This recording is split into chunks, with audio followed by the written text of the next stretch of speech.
সুপ্ৰভাত সকলোকে মই তোমালোকৰ অসমীয়া শিক্ষয়িত্ৰী সুদৰ্শনা শইকীয়া আজি আমি কি পঢ়িম আজি আমি মফলাৰ দ্বিতীয়াক্ষ পঢ়িম প্ৰথমতে মই মফলাৰ দ্বিতীয়াক্ষ পঢ়োৱাৰ আগত মই কেইটামান বাক্য ক'বলৈ বিচাৰিছো প্ৰথমটো কি জৱাহৰলাল নেহৰুৰ জন্মদিনটো শিশু দিৱস হিচাপে পালন কৰা হয় দ্বিতীয়টো কি ৰুক্মিণী কৃষ্ণৰ পত্নী আছিল তৃতীয়টো কি তৃতীয়টো কাশ্মীৰত হৰ্ড নামৰ এটা হৰ্ড আছে প্ৰথমটো কি আছিল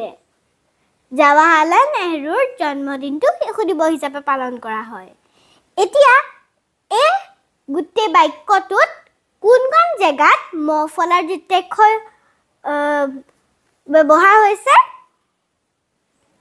কোনবাই ক'ব বিচাৰিব নেকি এলিসা তুমি কোৱা নিশ্চয় জন্মদিনটো এতিয়া আমি জন্মটো লিখিম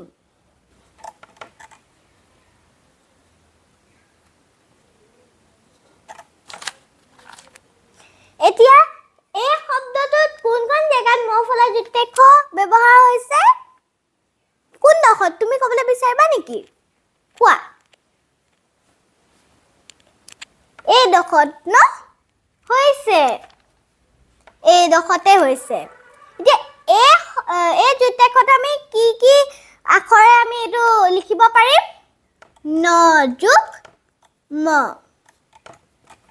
কৰিলে এই দ্বিতীয়াক্ষটো আমি পাম দেন তাৰ পিছত কি দ্বিতীয়টো কি আছিল ৰুক্মিণী কৃষ্ণৰ পত্নী আছিল এতিয়া আমি ৰুক্মিণীটো লিখিম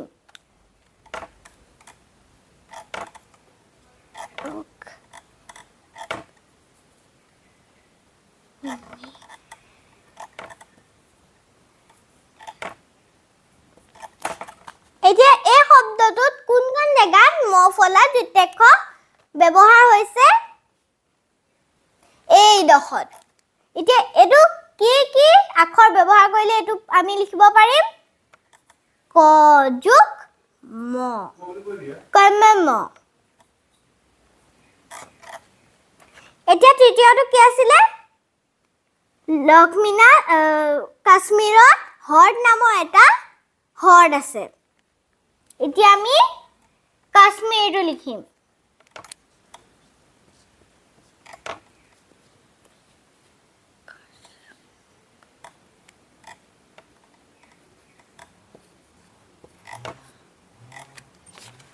এতিয়া এই শব্দটোত কোনখন জায়গাত মফলা দ্বিতীয়াক্ষ ব্যৱহাৰ হৈছে এই দখত যে এই দ্বিতীয়াক্ষটো কি আখৰ ব্যৱহাৰ কৰিলে এটো পাম খ যোগ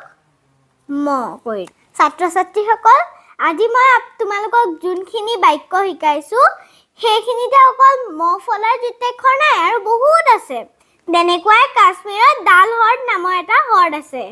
কাশ্মীৰটো মফলা আজি আমি শিকিলো আৰু হৰ্ডটো এটা